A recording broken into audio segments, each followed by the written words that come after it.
Live everywhere. Daily Co's Radio on netrootsradio.com presents David Waldman, Kagro in the Morning Show.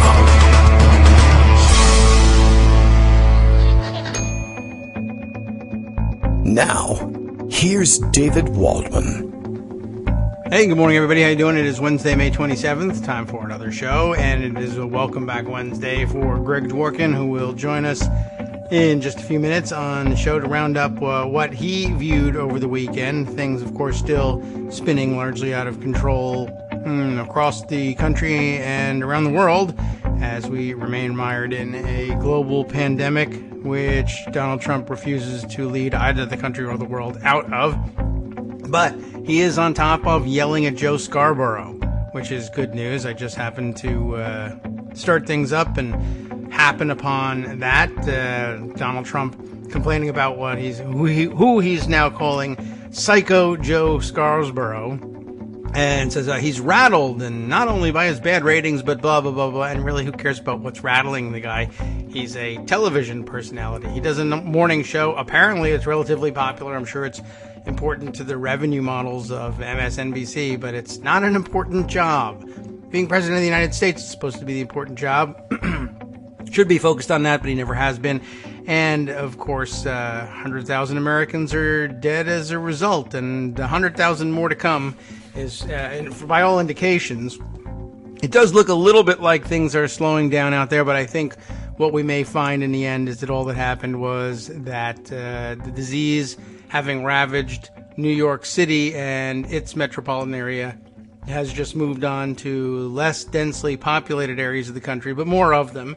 So the slowing in the deaths and in the new cases is simply a matter of the virus having to reach across more space to find more victims, which is something we could prevent it from doing if we stayed home. But, of course, reopening the economy, heading out to NASCAR races, swimming at Lake of the Ozarks, having parties left and right, reopening mega churches, etc., will do the job for it. The virus has no legs, and it doesn't fly, despite the fact that it apparently can stay airborne for the 6 to 13 feet between people, or the feet that are supposed to be between people when they sneeze and cough at one another. But anyway, all right, that's kind of where we stand on the big picture.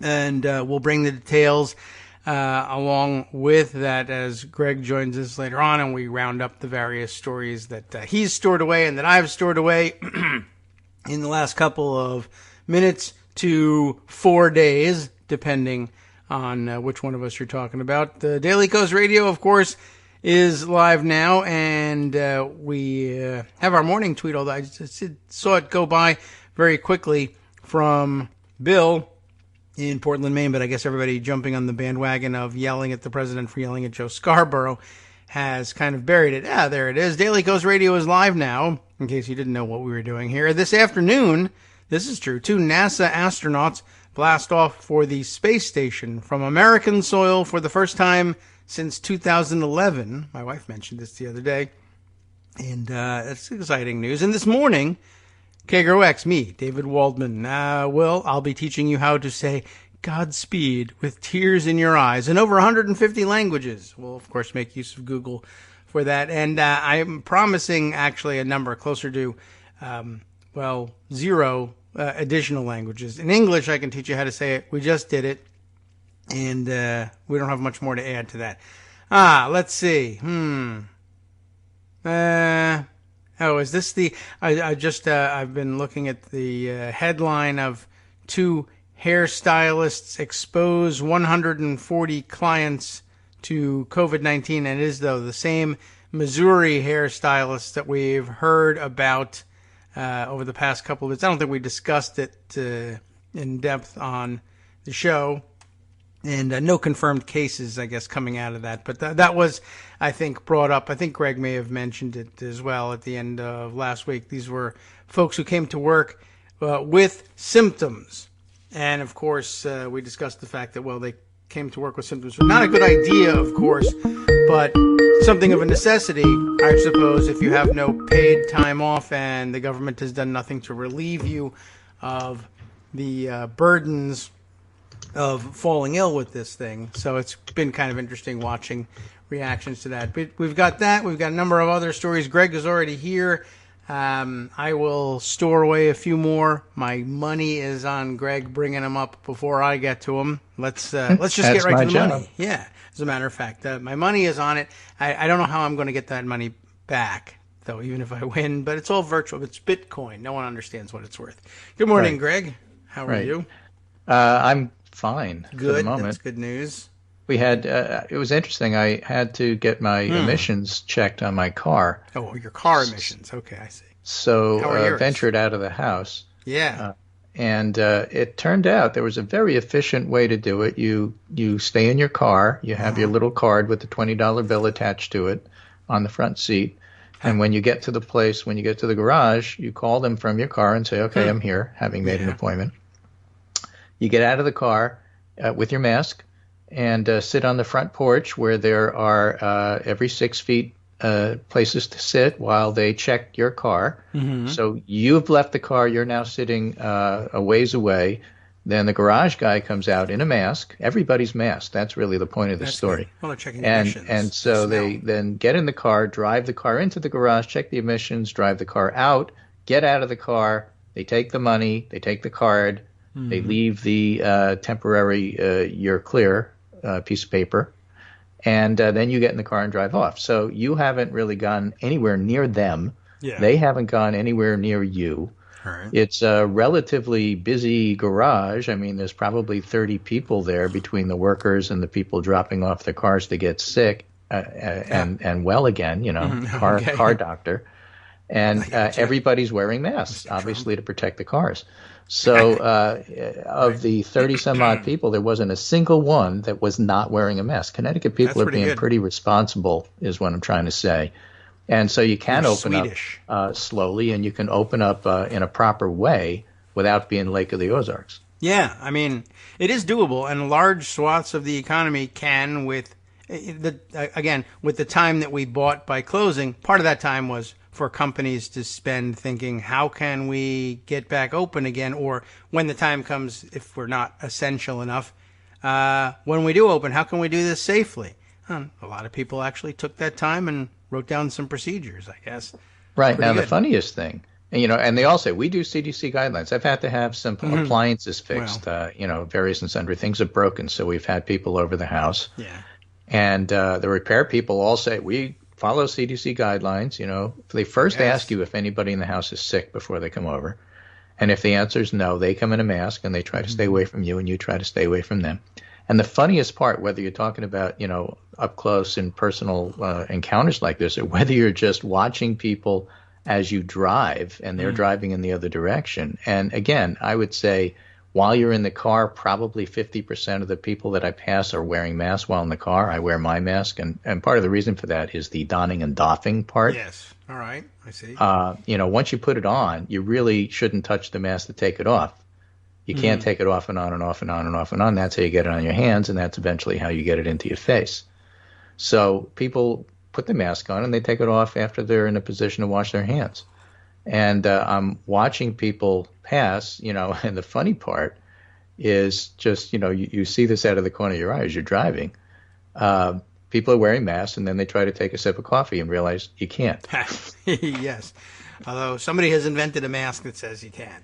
Yeah, you just put a straw in the middle and, just break the seal and all of that, which doesn't work. So, again, people are being responsible. In Connecticut and New York and New Jersey, cases are dropping, even though they're rising elsewhere. Alabama doesn't seem to be under control right now because of the density. The number of people who are getting sick isn't anywhere near what it was when New York was going out of control.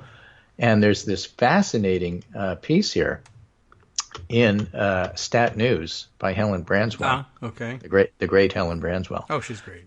New research rewrites great. history of when COVID-19 took off in the U.S. and points to missed chances to stop it. And the long and the short is that the virus that started in Washington, WA1 it's called, is seemed to be the same virus everywhere. But actually, it turns out genetic analysis shows that there were different strains, and probably not because one strain mutated and has more transmission than the other. But when you're trying to figure out what happened in the U.S., the fact that there were some early cases, December, January, isn't how it took off. Oh, You have to imagine chaos theory and some of these old articles. We showed you various and sundry simulations that you can click on to see how measles spreads. Oh, yeah, right. You know, with the little dots bouncing around. And if you run the simulation 10 times, the same number of people don't get sick each time. It's kind of random. That's where the chaos theory comes in. So the whole point of all of this is that you could have had one or two people infected with coronavirus who came to Seattle, yes, and stayed in Seattle, and they infected one or two people, and then it stopped. Yeah, And then later, that can happen, sure. somewhere around mid-February, a month later, somebody came in, maybe from Italy or Europe, well after Trump had done the travel ban from China that was ineffective because 100,000 people still came. But then announced that there was going to be even more travel banning, scaring everybody from Europe, Americans in Europe, expats and stuff, to rush home in airports and long lines and expose everybody before the travel ban got, really hammered, since it was never really fully explained at the time. It was just incompetently rolled out.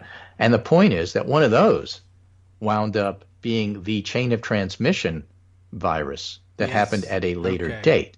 So it could have been the one in Seattle. It just wasn't, because sometimes randomly it just doesn't happen. And it was a later introduction of the virus, probably from Europe and not Asia, or maybe from Asia, but not necessarily China, that wound up, being the giant fuse that lit everything in this country. And there's several points to that. That's one of the reasons why you never say, okay, this is a virus from this particular country, because you really don't know that. But more importantly, if it were mid-February that things really started to get out of control, that means that we had a window where we knew in January something was going on and we didn't act, and therefore it really is Trump's fault. Oh, well, that gets a lot of resonance with me. That's different than, oh, well, we did everything. We found that case contact because we've always told you Seattle Department of Public Health is terrific. And look what they did. They found this case and they did all these strict maneuvers, and it spread across the country anyway. Well, no, actually, they probably contained it. Yeah. So showing things work when you do it right. And then later on, something else happened with some other person that wasn't contained, because people in the East Coast didn't jump and do South by Southwest cancellations of everything.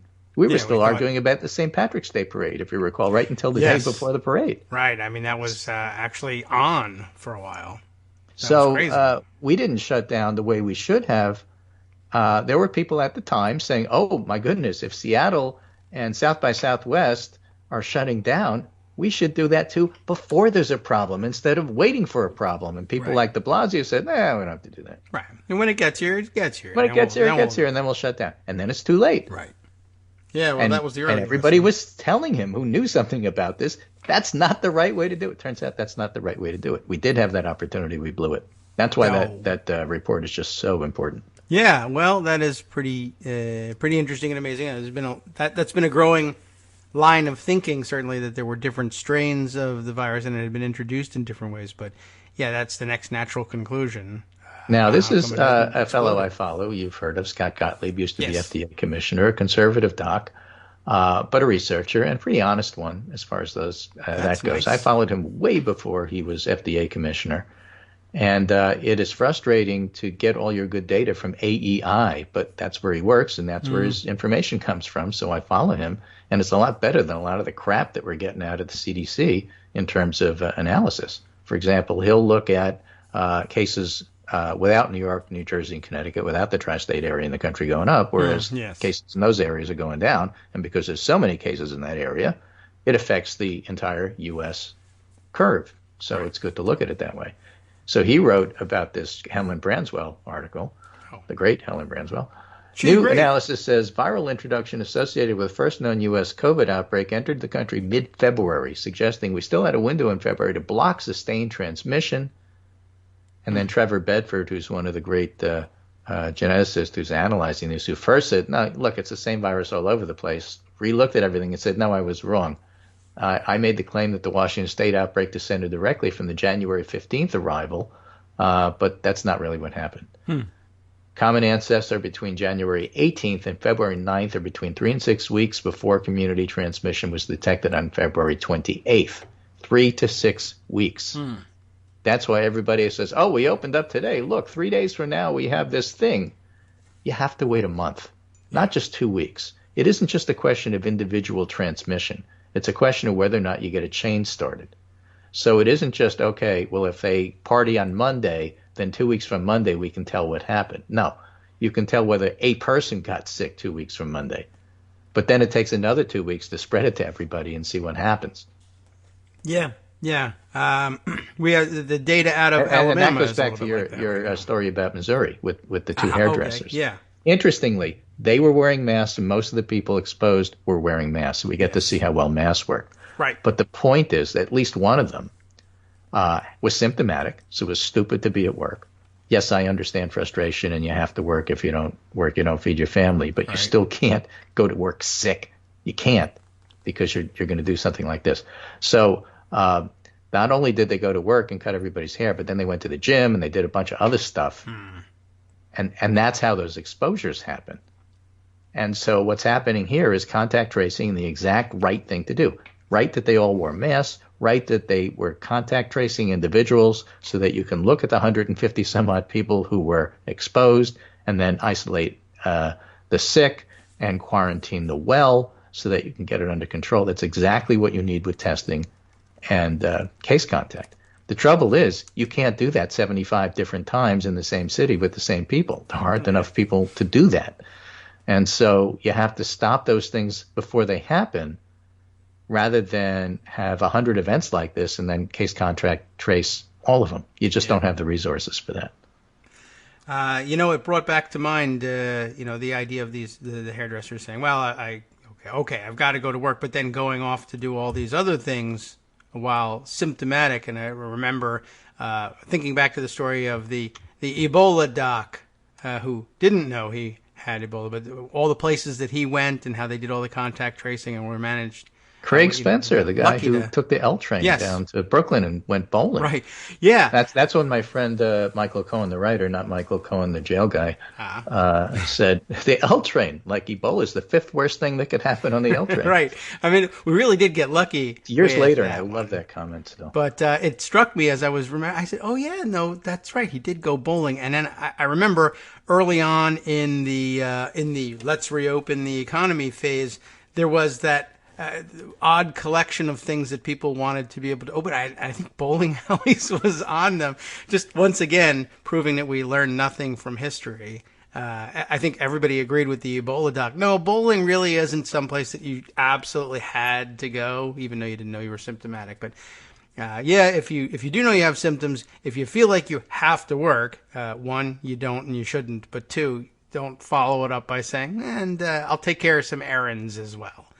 Craig Spencer, who is that doc, of course, is an ER doc, and has been outspoken on Twitter and a great follow in terms of the coronavirus response from people. So the fact of the matter is that, in his line of work, you get exposed to stuff. Yeah, he's supposed to. And by that, I mean he takes the L train. Yeah, right. And bowls. He's also in the emergency department in New York City. Okay. So a lot of those things are likely to carry some risk. But I don't know. I had forgotten about the bowling angle on it. But, we seem to be running into an awful lot of this.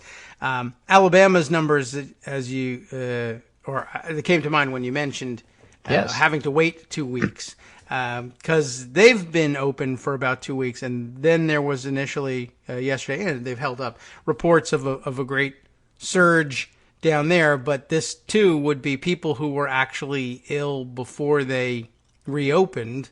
And only now, I guess, between now and 2 weeks from now, will we start to find out who got sick after the reopening. But nonetheless, Right, they and still they're have a already out huge of surge. ICU beds in Alabama, so it's like a big deal. Yeah, right. We found out about that from the mayor of Montgomery not long ago. But it struck me. I saw the numbers reported yesterday. I think they were reporting 4,700 new cases in the 2 weeks since they reopened, which again, it would have been sick before the reopening. But even so, that still means compared to what Alabama had, which was about 15,000 cases, 1/3 of their caseload now are people who got sick in the last 2 weeks since they reopened, and we haven't even measured the effect of reopening yet. So they've really shot themselves in the foot. But that is something that they do down there in Alabama. Well, it happens everywhere. Here's New York. I presume it's New York because this is CNBC. And this is an argument between Andrew Sorkin and Joe Kernan. Okay. Kernan is a Squawk Box host. So his Twitter handle is Joe Squawk. I don't know who's on that show. I only see it on the TV guide. Well, you might recognize him. He's one of those bombastic, Trump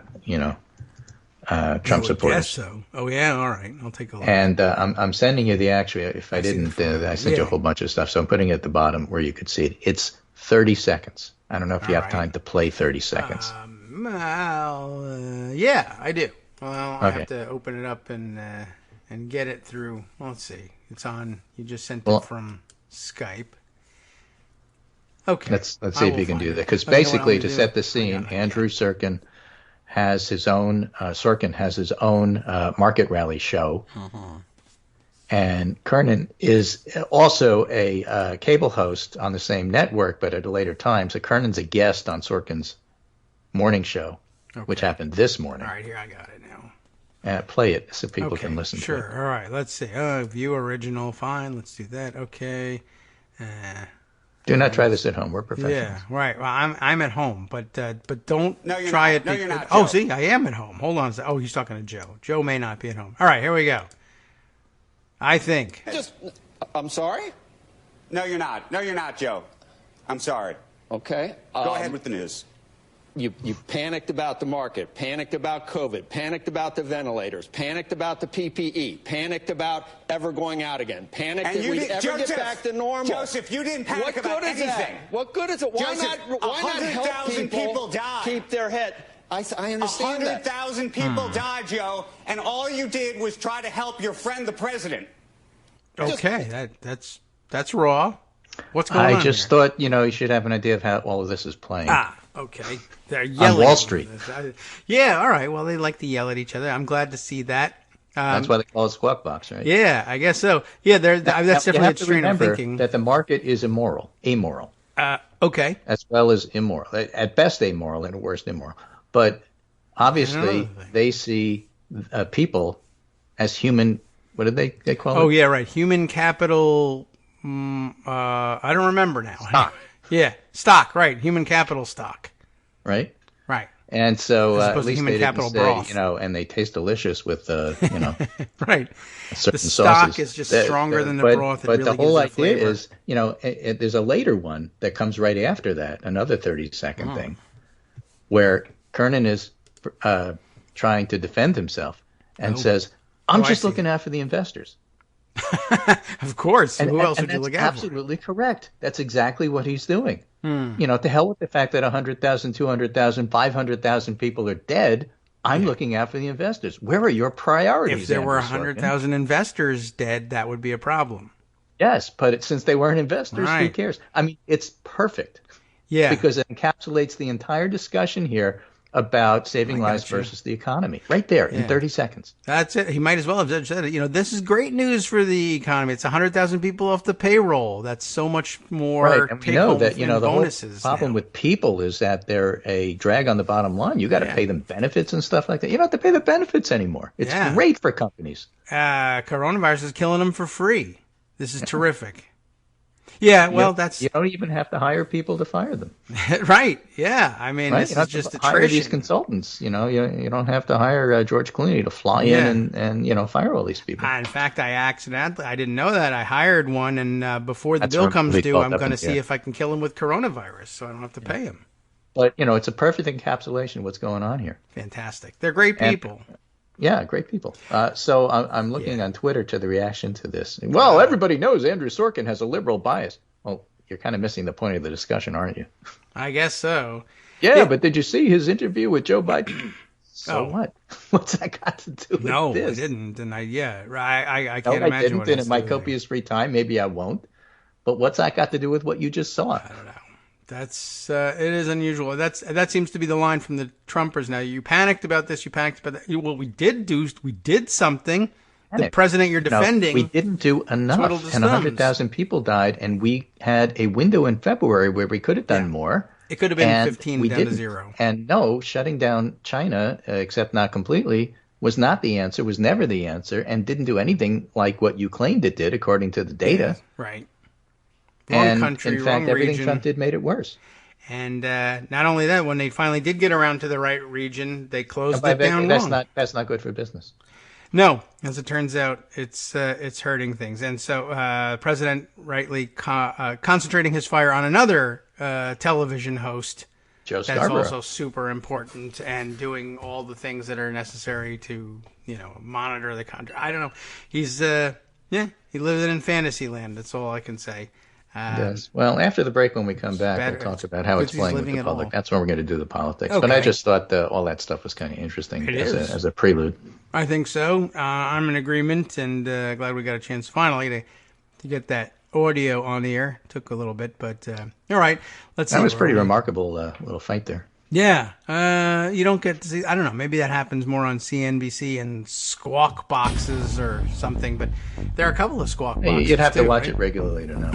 Yeah, well, I'm not going to go that far, but I'll take your word for it.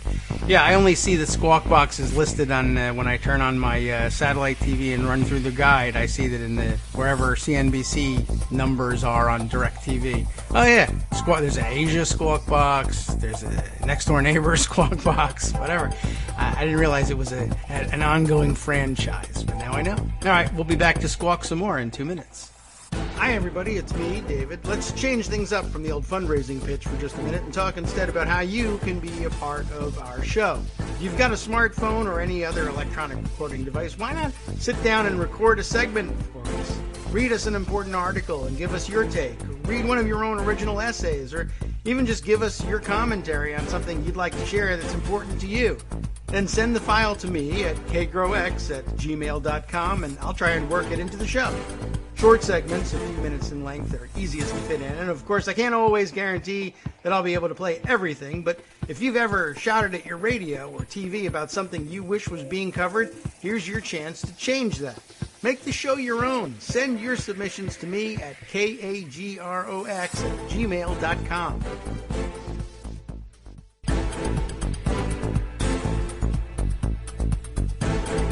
Welcome back now to the Kagro in the Morning Show here on Netroots Radio. We're continuing on with our boxes and squawks and squawk boxing, boxing, squawk birds, whatever. You have an interesting story you just sent me. I don't know if we necessarily need to spend time on it, but this guy certainly did. It's a new one. Where was it? Queensland, Australia? Yes. Something like that. Right. My dad made good use of his time in lockdown and built a huge laughing kookaburra. It's a giant bird being pulled like a float by his pickup. Oh, it's great. And this giant wooden bird with a flapping mouth, Very detailed. Moving back and forth. And apparently it's got noise with it. Oh, all right. So as you drive by, you can hear the thing. Kookaburra? I guess so. I can. I'll play it at pretty random. Funny responses to it. While for example. while you talk. I think so. Let's see. If I put it in Pocket, that should mean I can open it up on the main computer. My mouse is really right. So one person tweets over the therapist. Giant laughing kookaburra isn't real. It can't hurt you. And then they show this picture. Oh my gosh, that's eerie. It's like a horror movie. Wow. Very jungle sounding, or stereotypically jungle sounding, but I don't think it doesn't live in the jungle. And so this guy is now driving it through the neighborhood behind his pickup truck. Because he got nothing else to do. Yeah, I guess. But, I was going to say, well, congratulations to them for having suppressed the virus so successfully there. So let's talk that politics. This guy had the time to do it. Looks like somebody out of the Rose Bowl parade. It's terrific. Yeah, exactly. Except driving for on the wrong side of the road, but yeah. Right. Okay. Do you plan to get vaccinated against COVID-19? AP Norc poll this morning. Yes, 49. No, 20. Not sure, 31. I'm not worried about the not sure 31. That'll be yes. So it'll be 80-20. But there's 20% of the population that will just say, no, we're not going to do it. Hopefully that'll be enough to protect people. But maybe, right? If it's just 20, I think we'll largely be okay. But, all right. Does it make any difference when it's something so brand new and still, currently in circulation? So that's where the 20% I'm not sure really hurt us. comes in. Oh, okay. But we'll see over time. I got you. All right. We'll see what happens. This is the editorial board of the Wall Street Journal. A presidential smear. Trump imitates the Steele dossier and attacks on Joe Scarborough and concludes, we don't write this with any expectation that Mr. Trump will stop. Perhaps he even thinks this helps him politically, though we can't imagine how. But Mr. Trump is debasing his office and he's hurting the country in doing so. This is the Wall Street Journal editorial board, who I'm sure will, in the next week or so, endorse him for president. But still, it's always interesting to see that. Just like Chuck Grassley is saying, I don't think that anything Trump has said has justified his firing all of the inspectors general. But what he left out is, but of course, I'll be endorsing him for re-election. Right. Well, that's and I won't do anything because, like, sternly worded letters are 2015. Yeah. Let's see. I don't know if I is it in your roundup, the Wall Street Journal, or? No, I didn't send it because I figured it was stuck behind the pay line. But it's really short. I mean, it didn't say a whole lot of stuff. It's interesting that they chose. But there it is. The way they put that he's doing a bad thing, just like that bad Steele dossier, which is usually Trump's argument about why Democrats are bad. And so that's interesting that I guess they thought that maybe he would think that was a tip of the hat to him so he wouldn't be angry with them. So overall politics here. I don't know. Yeah. I got two from roll call. All right. This one is on the House. Ratings update. Democrats more likely to boost majority than lose it. Battlefield shrinking as some who flipped Trump districts now look safer. Like Laura Underwood. Abigail Spanberger. Josh Harder, Katie Porter, Antonio Delgado, Dan that's good Bishop, news. Troy Balderson, Dan Crenshaw, John Carter on the Republican side. They go from likely Republican to solid Republican. But the competitive contacts do not include Katie Porter and Antonio Delgado in New York's 19th district. All right. I don't recognize Delgado's name, but that's good news. Porter, I'm happy us about. Local New Yorkers do. We know some people who live in that district. You know some people that live in that district. I probably do. I don't know him, but come on over. We'll get to know Dee him. Oliver from Daily Kos, for example. Lives in that district? Okay. So she can tell us about him. So Republicans' bigger challenge is Trump is underperforming his own results in 2016. So that's Nathan Gonzalez looking at the House. And Stu Rothenberg looking at the presidential race. Memorial Day 2020, presidential race still leans Biden. Despite coronavirus and multiple scandals, essentials of the presidential race are virtually unchanged. The thing I like about Stu Rothenberg is, besides the fact that it's Stu Rothenberg, is that he wrote 2 months ago Biden was leading.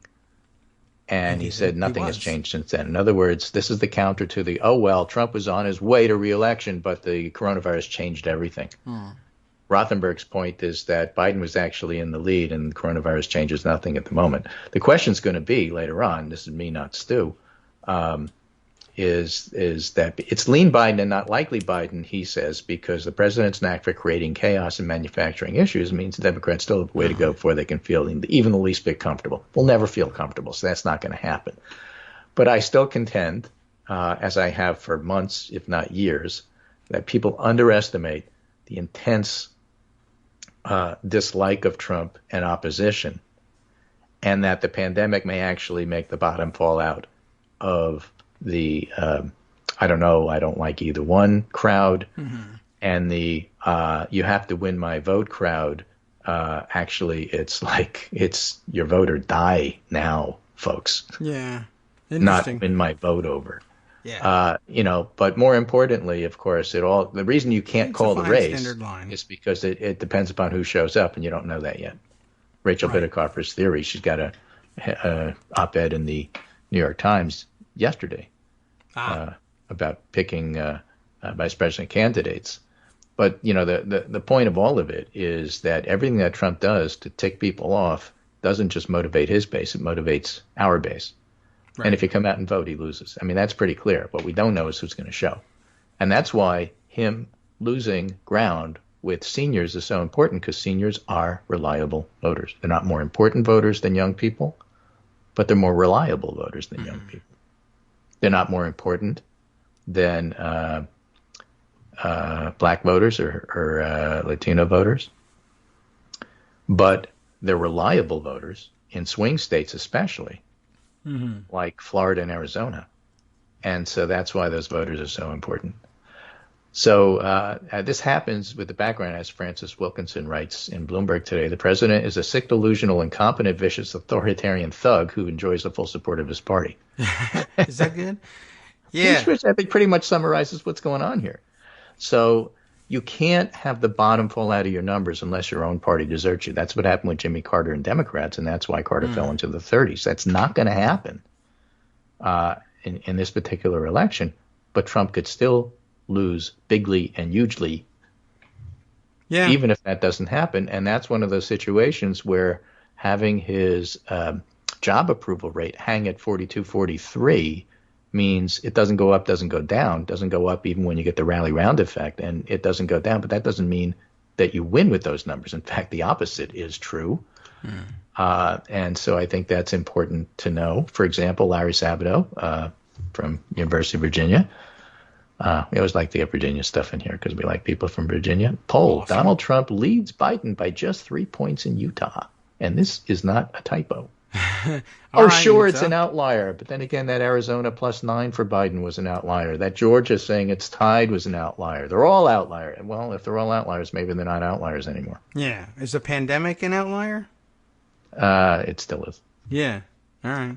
Just wondering. I mean, that's sort of an outlier event, and Trump feels this is very unfair. I see his comment. Right. But, Jonathan Bernstein, political scientist, notes, with presumably the final poll of the day yesterday, Trump's disapproval via 538 ticks up to 53.6, the highest since back in December 2nd.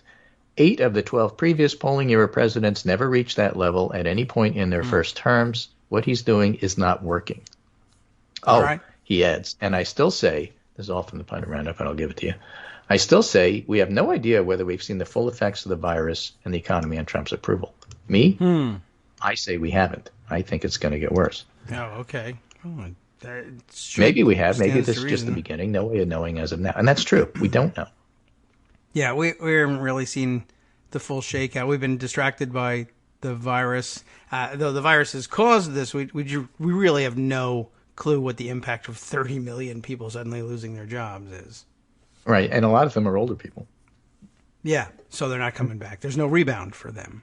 But when you look at senior votes, that's part of what's going on. We're not just afraid of dying. There's some economic anxiety for you. A few 100,000, maybe million people who were hoping for another 5 to 10 years of work to make up for what they lost in Enron or something, or the various collapses, who now find the guy who runs Enron ought to lead the country, because it's always good when business people lead the country. Sure.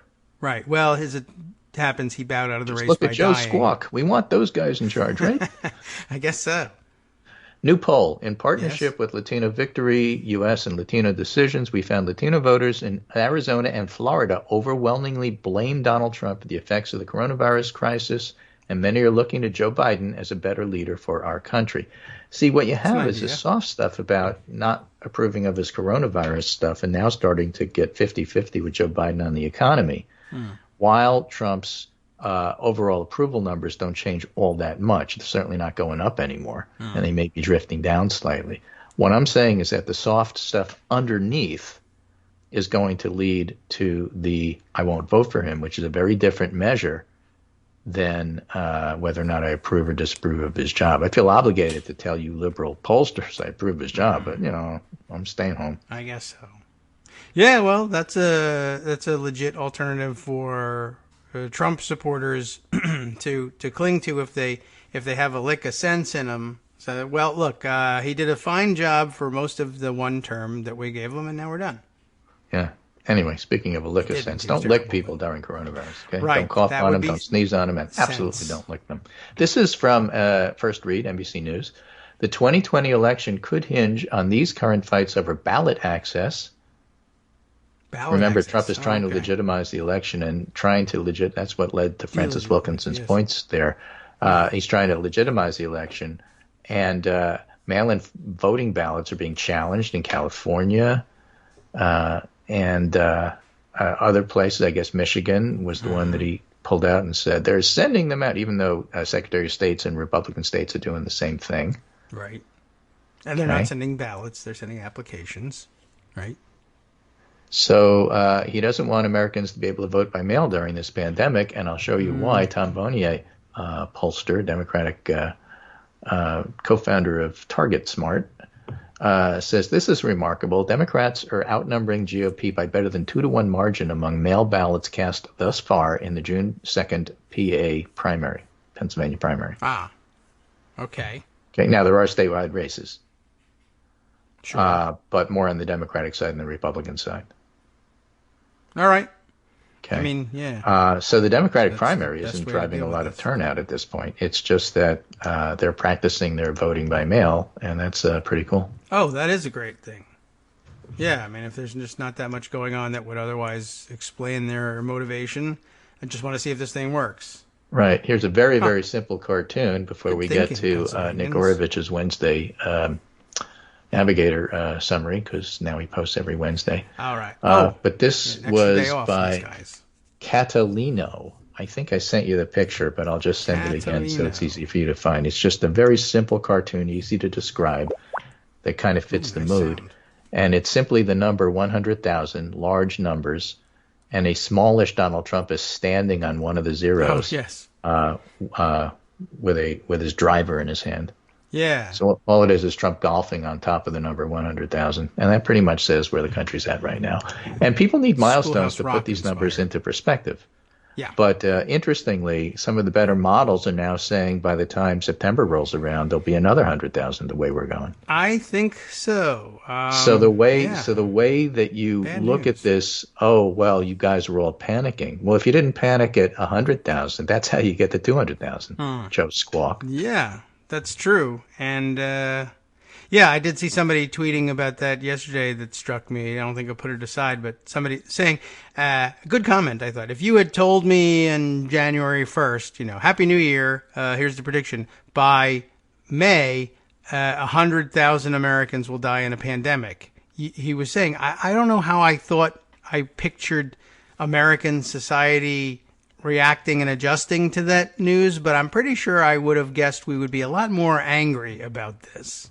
Right. Than we are. Did you see the interesting. Lincoln Project's latest ad on that? Yes, the body bags. Yeah, quite good. I did. Red, white, and blue body bags, and as you pull back, it forms the American flag. 100,000 dead Americans, one wrong president. Way I mean, there's just no way he's going to be able to run from this. Good. Yeah, he's got alternative plans to distract you. He's thinking of another tank parade for July 4th, which is exactly what D.C. needs.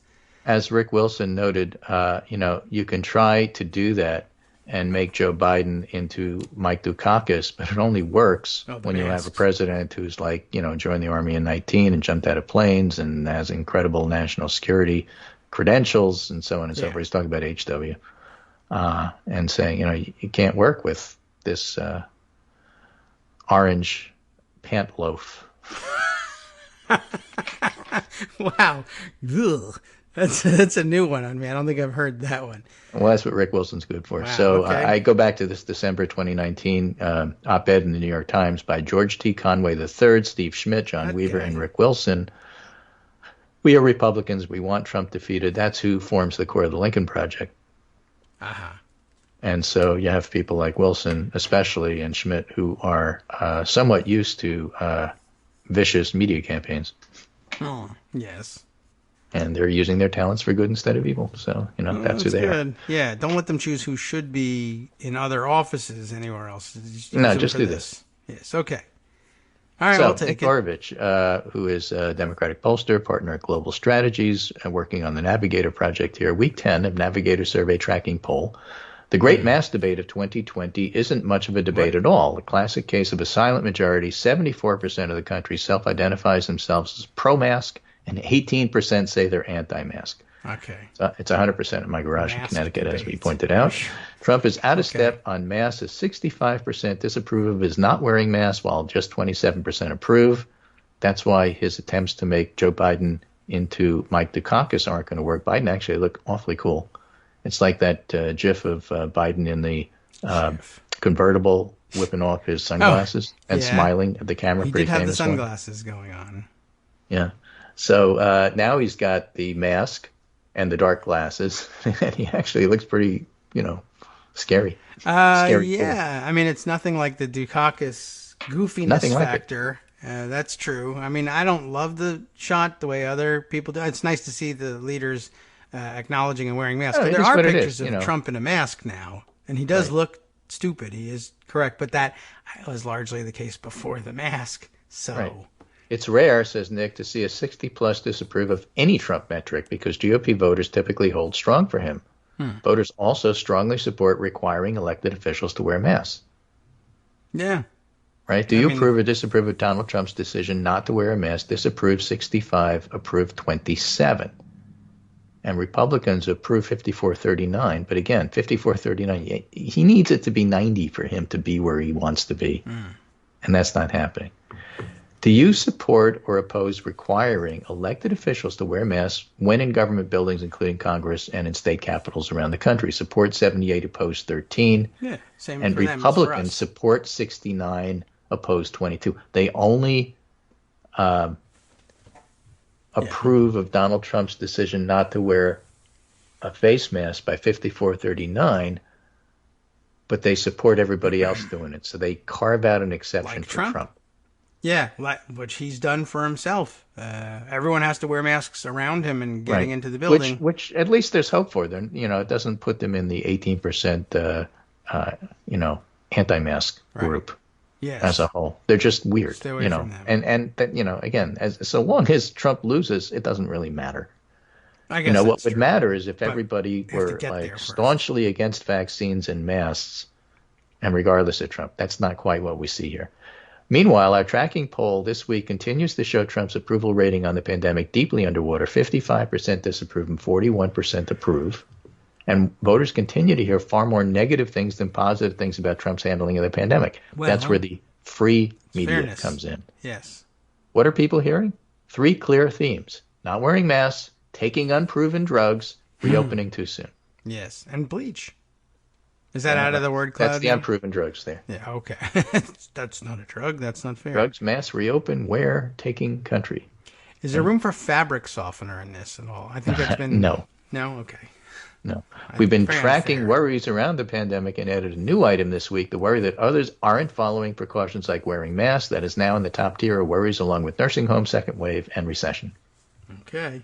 So that's what the public's thinking. Again, the beauty of polling, and don't give me this 2016 stuff, the beauty of polling is that it gives you an idea of what the public's actually thinking. So that when Trump or somebody says, yes, well, everybody's pushing to reopen. No, I'm looking at it. Well, everybody knows that they really don't want to wear a mask. Actually, they want you to wear a mask. That's what this is saying. So, you know what public opinion is thinking, so you can argue your points about what people think more than I'm telling you what I think and guising it as what people think.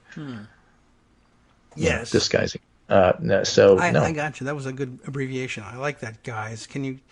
Might be an archaic use of that. The public also disapproves of the president taking hydroxychloroquine by a clear margin. The more split on whether they believe he's actually taking it. That's a good point like here, that. right? Just like you said, Yeah. well, this is a law. How do we know?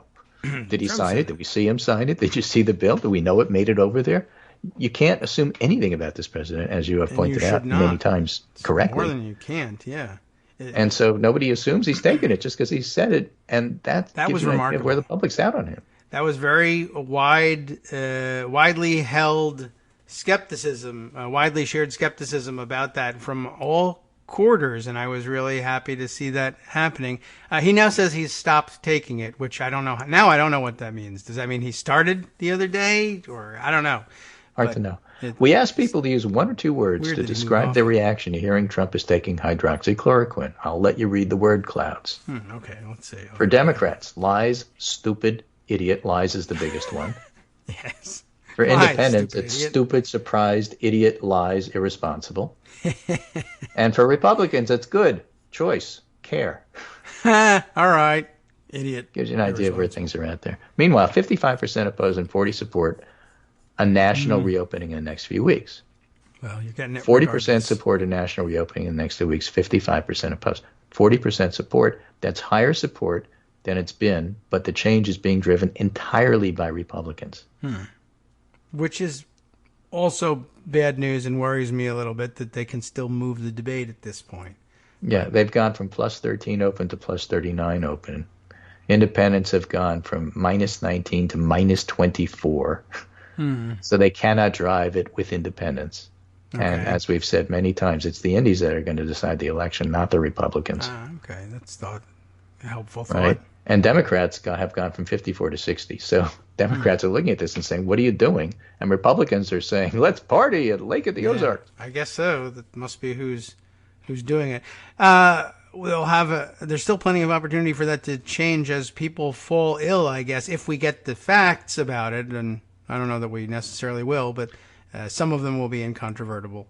Dead people, people not showing up for work.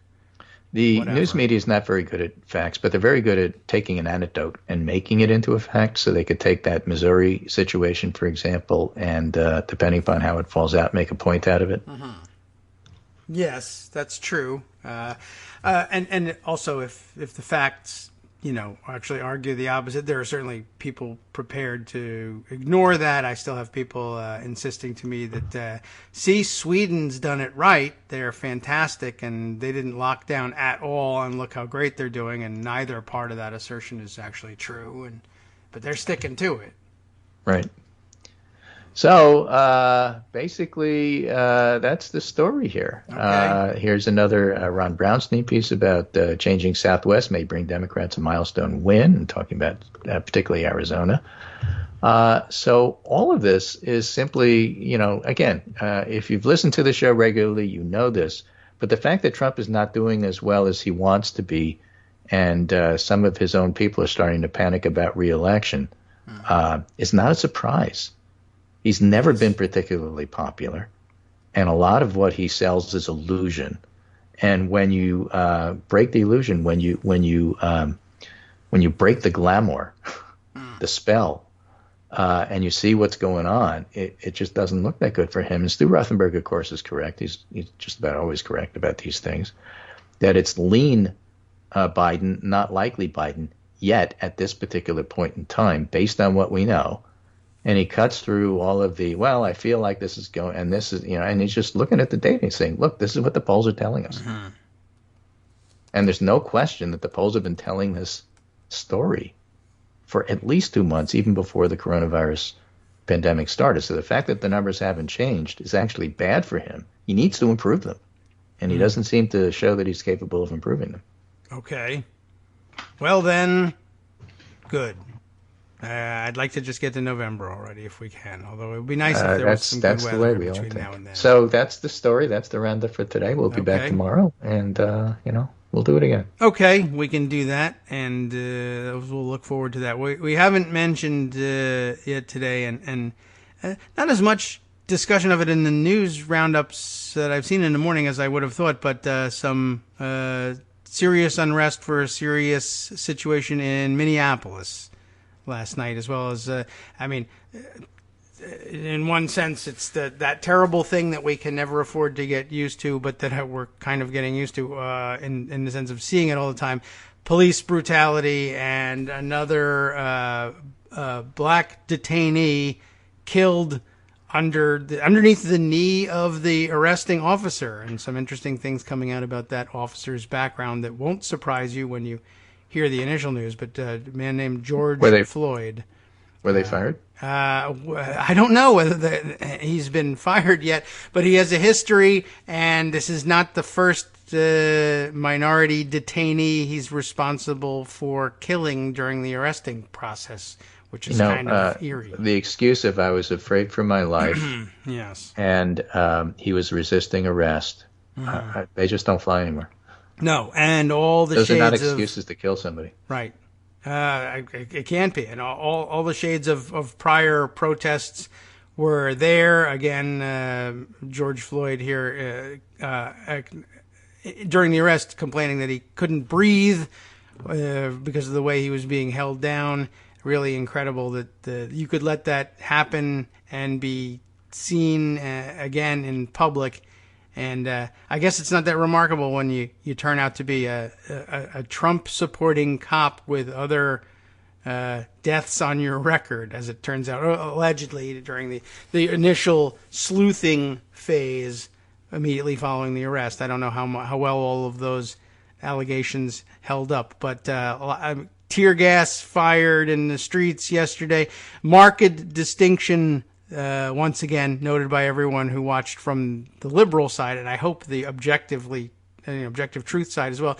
Very different scene. The same cops who just 2 weeks ago were allowing protesters to scream in their faces and shove them backwards and storm into the Capitol building in Michigan. Yesterday, they found the riot gear that was missing during the last couple of uprisings and whiskey rebellions and whatnot. And guess what? It was in good working order when the protesters were of a different hue. So we'll definitely be discussing that going forward as well. Thanks. Well, we'll leave you with this new Rasmussen poll out this morning. Again, They do the daily tracker. Trump approval falls 4 net points to 42.57, his worst approval since January 2018, and worst net approval since December 2017. His strongly approve is 30, strongly disapprove is 47 in this Trump favoring poll. And those are the lowest levels since January 2018. What he's doing, Jonathan Bernstein is correct. What he's doing is not working. Okay. Credit there to one of our favorite Jonathans, I guess. One of our Jonathan Corner, anyway. I forget who's in favor. Take care, and I'll Jonathan Shade, Jonathan Bernstein. Right. We'll talk to you on Thursday. That's tomorrow. That's yes. Tomorrow. Remember. Thursday. Okay. Can't wait.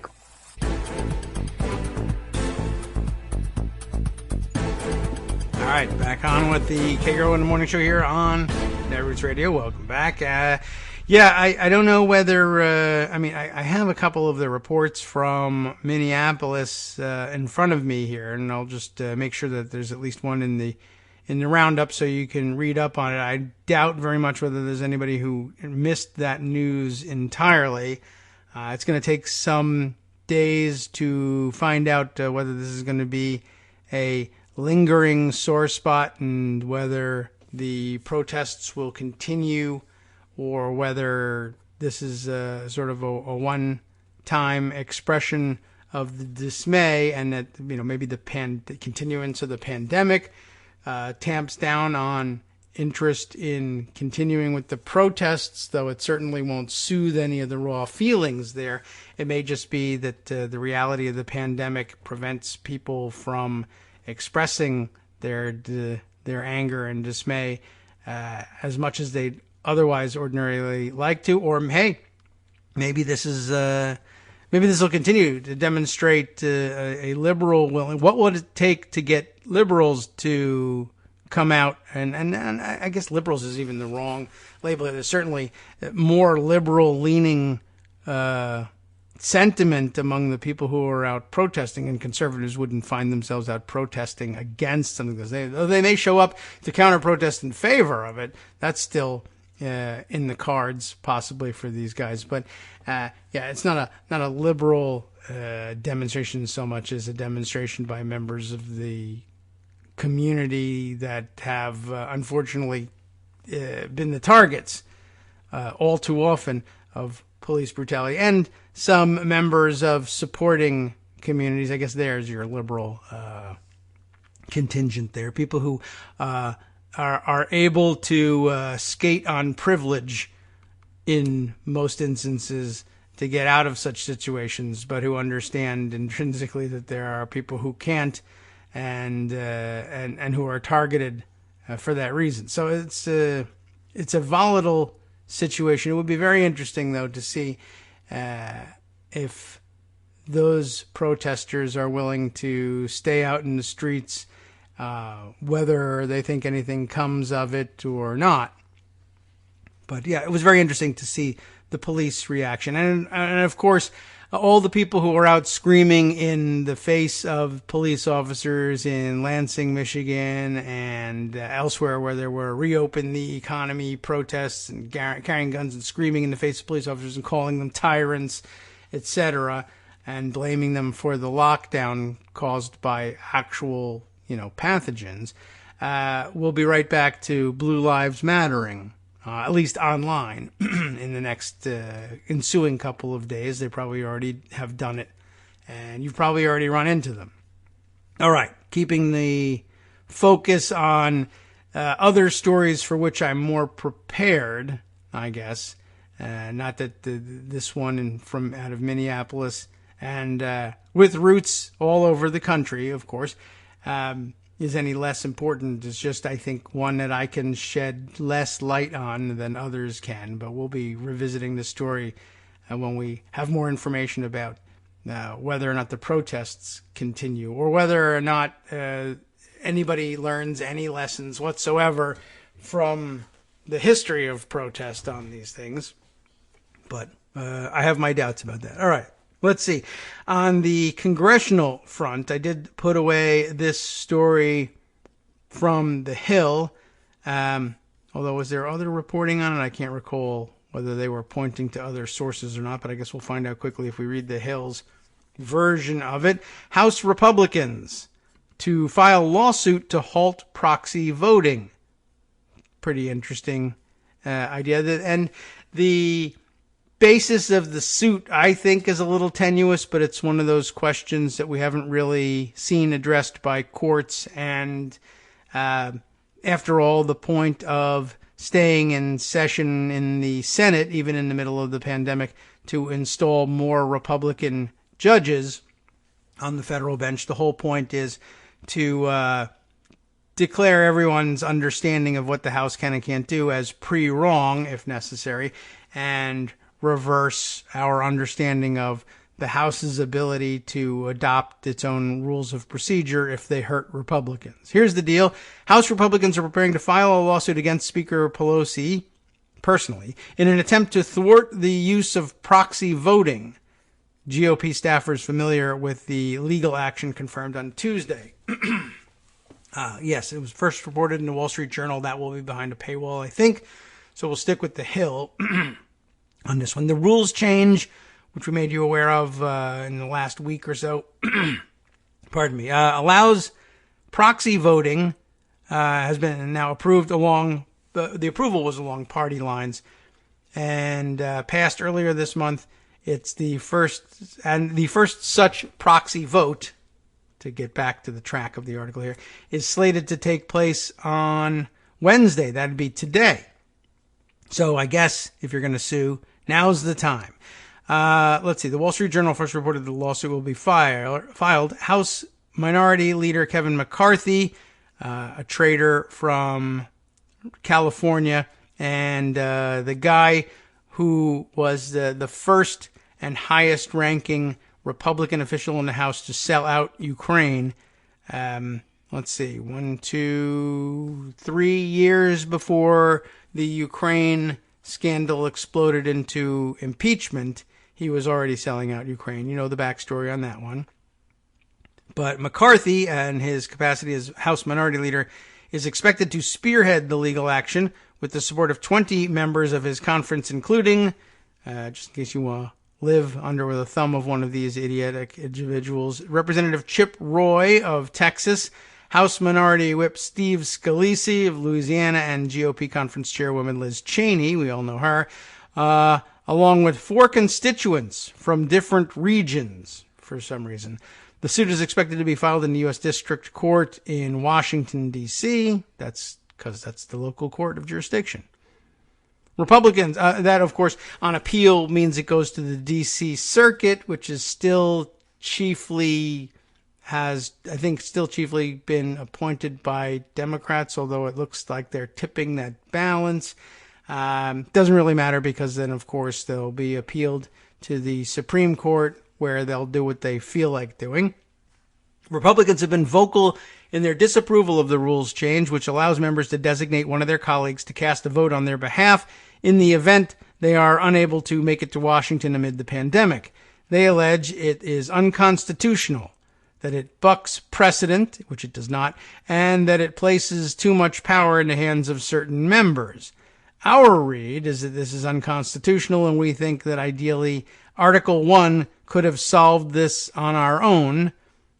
Well, you can't, actually. But the majority passed rule that we believe is unconstitutional, and so the remedy there is for us to go to the courts and ask them to confirm our reading of the Constitution, and that will take a little bit of time, one leadership aide told reporters, adding they believe it raises significant constitutional questions if any law were to actually become effective as a result of these votes. That's the more interesting half of the question. Let's see whether they explain things at all. This is a rather short piece. I don't think so. So there'll be some room for discussion afterwards. Let's get through it, and then we'll talk about what's at stake in all of this. Democrats argue the move was necessary, of course, to keep members and staff safe during the health crisis, and that's usually a powerful argument for a lot of things that may seem unconstitutional but aren't. Noting that no member can cast votes by proxy for more than 10 members, and lawmakers' intended votes are put in writing ahead of being cast. So there's that. Earlier in the day, House Minority, why do they say House Minority Leader? He's not. He's House Majority Leader, Steny Hoyer. He's been Minority Leader in the past, but the typo here. House Majority Leader Steny Hoyer had defended the Democrats' shift to proxy voting, characterizing it as a common-sense device for keeping the House functioning and empowering all lawmakers to participate in the process, even those who have health concerns that might keep them from Washington. We believe proxy voting is not only consistent with the Constitution, but consistent with the responsibility of a member that a member has to express the views of their constituents, whether or not they can get to Washington, D.C., Hoyer said in a press call. Hoyer also dismissed the GOP attacks on proxy voting as disingenuous and ludicrous, noting that Senate Republican leaders routinely move legislation through the upper chamber by unanimous consent, which is different, allowing bills to pass with just a handful of senators in the Capitol. They call it unanimous consent, but what that means is 2 people are voting for the 100, Hoyer said. There's a seed of truth to that. I see it as a political posture without merit, and that is definitely true, that part. In addition to Pelosi, the House Clerk and Sergeant-at-Arms are expected to be named in the suit. Republicans could face difficulties in their legal efforts to stop proxy voting, as the Constitution allows for the body to set its own rules. Yeah, all right, well, they did get around to taking note of that. The competing interests here are, of course, the fairly clear delegation to each house of the power to make its own and adopt its own rules of procedure by majority vote, and that's what they did in the House, and so they have enormous leeway there. The pushback will be, for instance, I did see last week Mitch McConnell complaining for some reason about what was going on in the House. Now, he's in the Senate, so he really should basically, to borrow a phrase from him, keep his mouth shut, quite honestly, about what goes on in the House, but he didn't.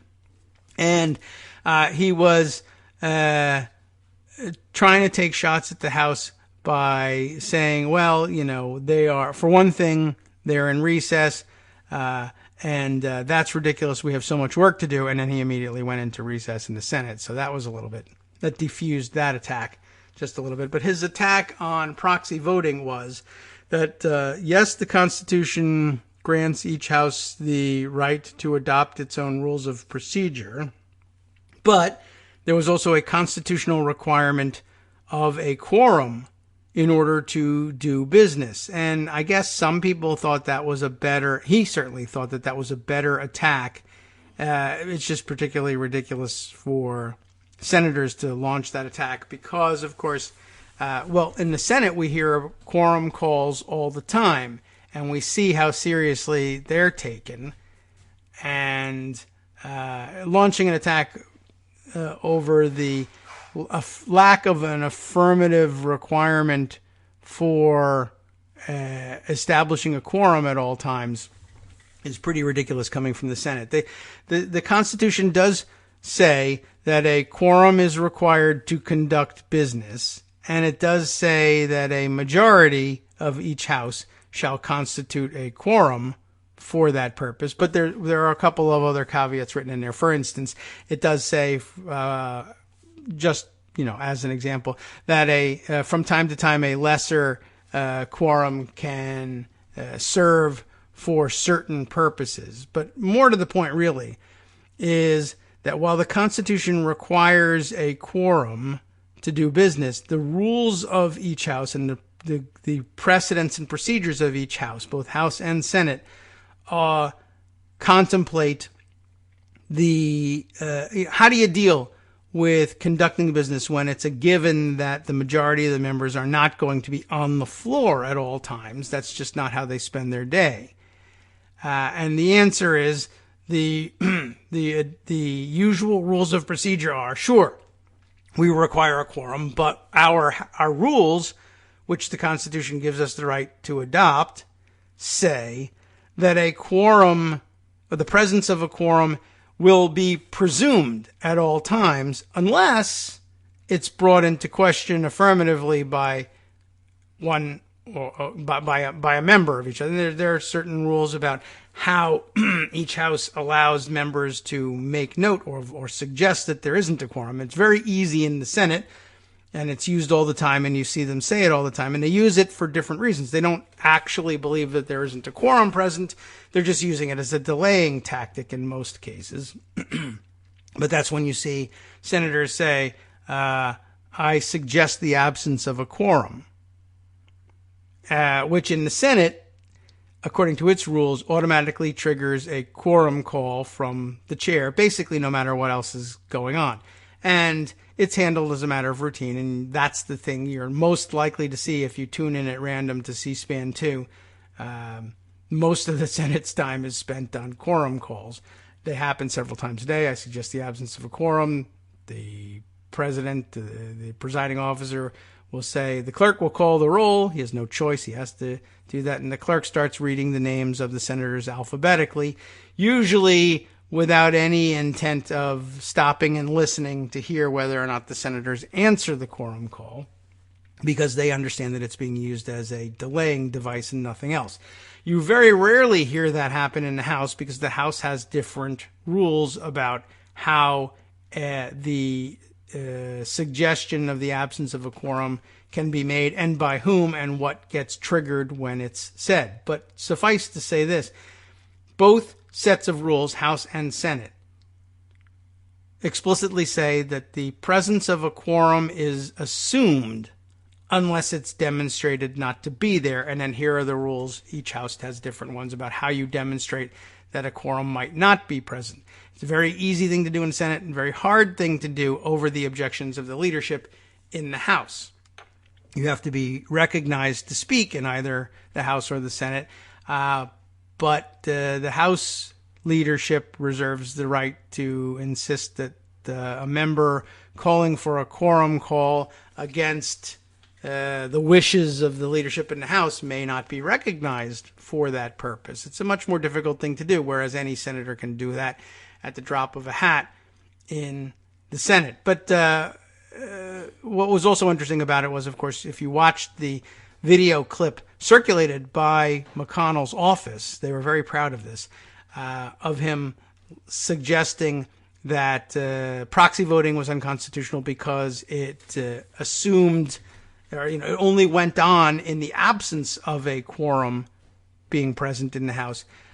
He's making that complaint, one, from the Senate, where they're constantly suggesting the absence of a quorum, and two, making that complaint on an empty Senate floor. There's nobody else there, as is usually the case. And so the video, oh, well, how ridiculous is that? Democrats, they don't even have a quorum when they do their business, he says, from an empty Senate chamber. Where's the quorum in the Senate chamber? Well, you have to know that, of course, a quorum is assumed unless somebody says, hey, there's no quorum here, which is the same as it is in the House. There's been a workaround for, like, how long have we been a country? 200 and something years now, and you got to get over it. However, there is the possibility that the Supreme Court will decide we're just pre-wrong on all of this, and our working understanding of what it means to have a quorum has been incorrect the whole time because they need it to be correct now. But if they need it to be incorrect later on, they can change things as they feel like it. Anyway, I guess that's a little bit weedy, but I thought it was worth putting out there. The vehicle is there for the Supreme Court to meddle once again in what Article 1 does. Oh, yes, that was one of the aspects of the article that made me stop and think for a second, was a House Republican aide, I think, who says, our read is that it is unconstitutional and we think that ideally Article 1 could have solved this on their own. Ordinarily, the courts would have answered just that. Yeah, this is actually a question for the House. Can they adopt such a rule? Constitutionally, they can. Do we think it's smart? Political question. Sorry, can't help you with this. But this Supreme Court might opt to throw that out and to meddle if they feel like it will work out to their advantage. And don't try telling them that if Republicans ever were to take back the majority in the House, they'll want that flexibility too, so that it's in their best interest to simply allow Democrats to do it. They'll simply answer, well, if Democrats sue on the basis of this decision here, we'll just overrule that decision and say it's inapplicable when the time comes and Republicans want things to go another way. It's, that's what the Supreme Court is there for now, in their view. Okay, I think that probably takes care of that one. By the way, the other thing was that they kept arguing that there's no precedent. This is unprecedented. But of course, proxy voting was a practice in the House for many years before it was eliminated in reforms in the 70s and finally in the 80s. In its last form, it was used only in committee votes. But then again, a lot of the votes that take place on the floor are technically committee votes too. Committee of the whole House on the State of the Union. That won't answer for final passage on these things. But I think the Article 1 prerogatives of the House to make its own rules ordinarily would answer for all of that. We'll just see whether the Supreme Court is tired of 200 years of history or not. All right. Let's see. Other stories to discuss. Definitely some things that branch out into other areas. Here's an interesting story. Let's just throw this one in here. It doesn't necessarily have any applicability yet here in this country. This is happening in Switzerland, in the courts of Switzerland, according to the UK's Telegraph. Swiss company ordered to pay towards rent of employee working from home. Common problem around the world now, and with a lot of companies here in the U.S. and elsewhere likely reevaluating their commitment to large swaths of office space for people to do their work, even when the pandemic passes, should that day ever come. This is interesting and important. Will not necessarily be persuasive to American courts, but it is an argument we might want to make politically and maybe address legislatively and see what happens.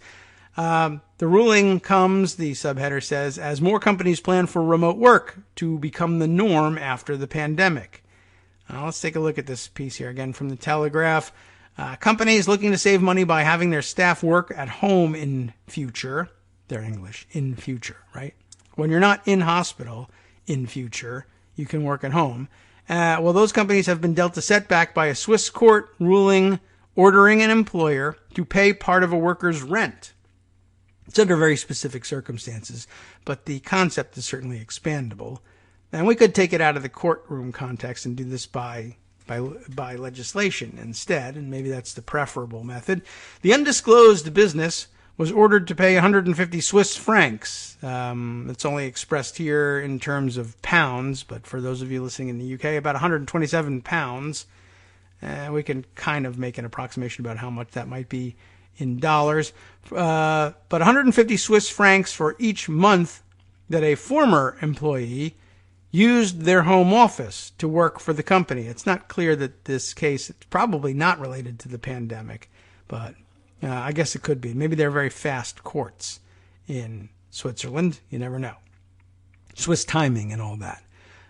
Anyway, during the time that the person worked from home, they've got to pay 150 Swiss francs a month, according to this ruling, which was upheld by the country's federal court last year, that emerged in local reports over the weekend. It comes as major tech companies in the U.S. like Facebook and Twitter have committed to a significant portion of their staff working from home remotely after the coronavirus pandemic created a worldwide retreat from the office. There's more, and as it turns out, you can only read a Telegraph article once. So, I don't know, does the Pocket View give us more of it? It does, because they're not technically adept. Is that right? Or is that... or at least part of it is still visible. Anyway, the company had argued that the employer who worked from a home office, I think they mean employee here, yes, argued that the employee who worked from a home office would have paid the rent anyway and did not rent the property with the view from working from home, and no compensation for a home office had been agreed in their employment contract. However, the court ruled that they were expenses which would also benefit the employer indirectly, and compared the situation to the use of a private car for business trips. And that's an interesting analogy to make. I think there's room for addressing that issue here in the U.S. As work from home continues, it'll become a bigger issue, and as people begin to see, well, for the foreseeable future, I will be working from home. And I was willing during a month, 2 months of, sort of a panic situation and fly by the seat of our pants to say, all right, I'll work at the kitchen table, the dining room table, convert this area. This area becomes my de facto home office. But as it becomes a permanent situation, you'll find that people are interested in converting part of the house into a home office. Might some of those expenses might we expect employers to pay some of those expenses? If you're a high-ranking officer with the company, they probably will. But if you are just a run-of-the-mill employee, they'll probably resist contributing to that. Maybe until you sue them, but maybe it won't get quite that bad.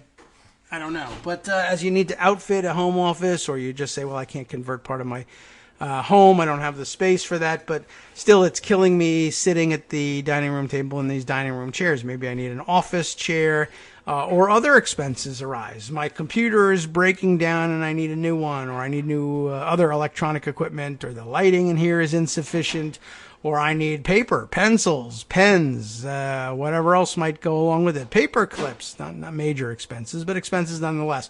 Or printer ink, that can become a major expense, or printer at all, for that matter. Though that does suggest a reverse situation that we also have left unaddressed in this country where, I don't know, let's say you have a large document to print and just sitting on either a substandard printer or a printer where ink is costing you an arm and a leg at home, and people say, I'll print that out at work, let's say, or I need pens, and here are some at work, whatever it is. And people borrow from office resources and don't get charged for it all the time. So maybe there's payback here. But if companies are saving on office space, if they're just abandoning large swaths of office space and saving hundreds of thousands of dollars in rent monthly, maybe that is something that in part could be kicked back to people who suddenly have to meet all those expenses, small though they may be, from home. I don't know if you can really argue additional wear and tear on the house, per se, depreciation of the property, but maybe, especially if you're not zoned for office space, right? You don't want to, I need to be able to cover my liability if I'm sued by the jurisdiction my home is in for not having a business license, or if they require that we apply for a business license, that should certainly be covered by the business you're working for. But there are ways that this could be settled, and they could be settled legislatively. It could be settled across the board just the way hopefully we do a better job than we did with other parts of the pandemic response, but it could be an across-the-board thing. If you're on somebody's payroll, here's $1,000 tax credit for setting up a home office across the board. And even if you're not on anybody's payroll, maybe there's $1,000 in it for you too, so that you can set up a home office that you can use to look for work. It's probably easier just to administrate something like that than to be fact-checking everybody who applies for the thing and costing ourselves time and money that way. I thought it was a pretty interesting concept, and every once in a while it probably makes sense for us to suggest new legislation going forward, and legislation that puts money in people's pocket is necessary right now, very much needed. So needed in this great country of ours, as Sarah Palin might have said. All right, time for another break. We'll be back with other interesting and exciting stories, probably of more import, if we can sort them out from the chaff during this upcoming break. We'll be right back. Hi, it's me, David Waldman, your host for Kagro in the Morning, and I've learned that I either need to update these announcements more often or stop saying that the announcements are brand new. What's not new is that this message, too, is a call for your support in keeping the Kagro in the Morning show on the air. My thanks go out to all of you who do support the show through your donations. The stats say that Kagro in the Morning fans download our program about 2,000 times each weekday, but our donors make up only about 8% of our daily listeners. Patreon.com, Patreon.com, makes it simple to make easy, secure, recurring monthly contributions to support our show. Patreon.com/KagroX gets you straight to our donation page. If we're helping keep you sane during the Trump era, consider what that's worth. $1 a day? 50 cents? One thin dime? We do about 20 shows a month, so pick a number, do the math, and head to Patreon.com/KagroX to let us know. Thanks again, everyone, for all your support.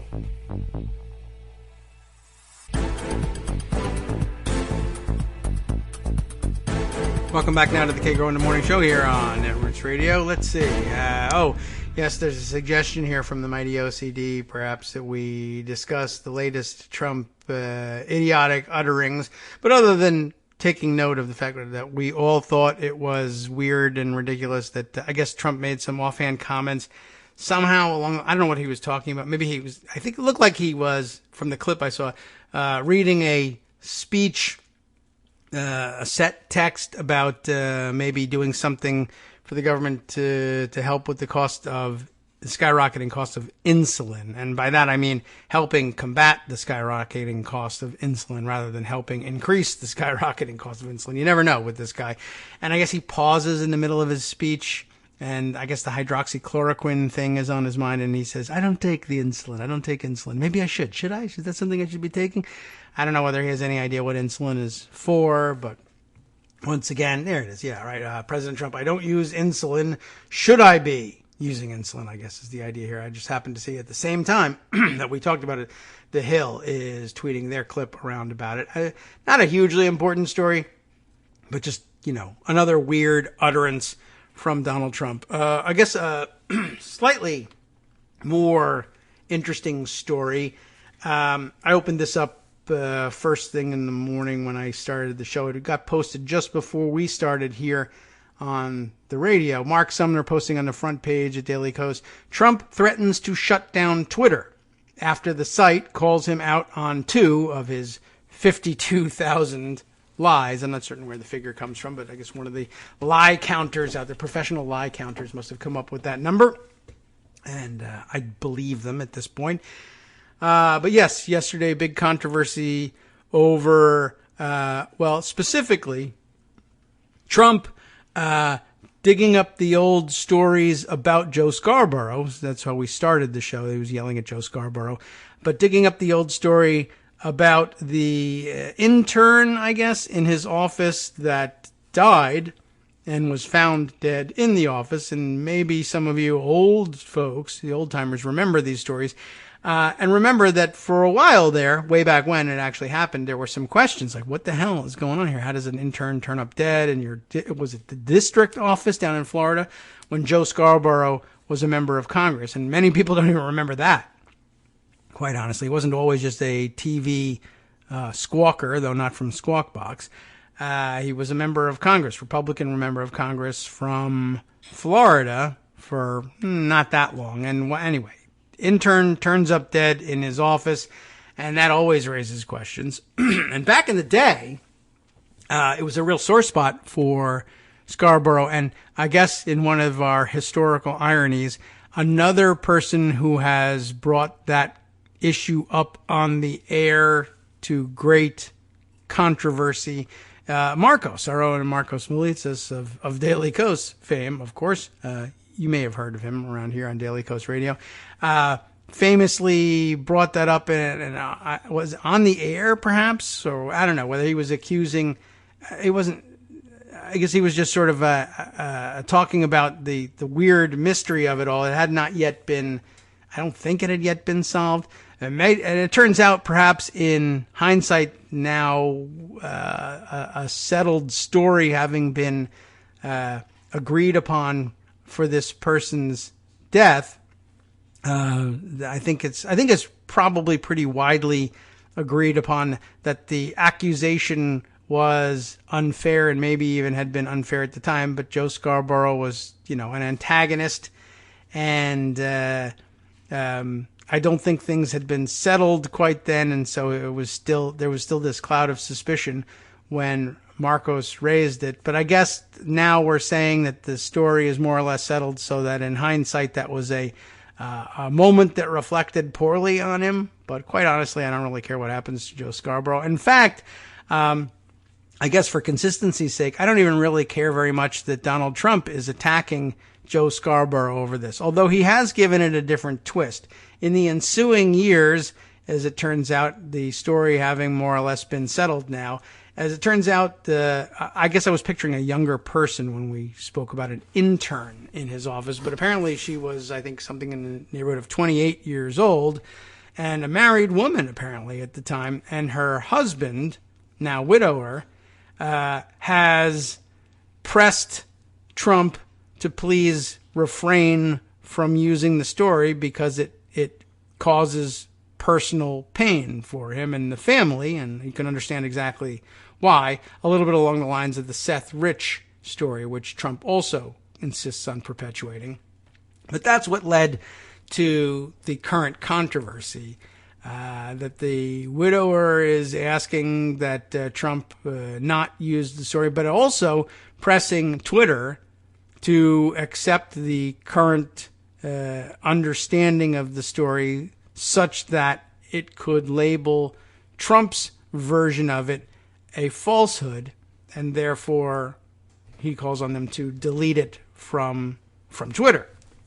Twitter has already announced that they refuse to do so, but they are forced by circumstances to revisit their policies on what to do with consistent sources of consistent misinformation, which ordinarily, they used to have rules about this thing when back from before the days when they thought that it would be applied accurately to the president of the United States or the alleged president of the United States. Now that that's become clear that they have to do that, they find themselves in a real jam.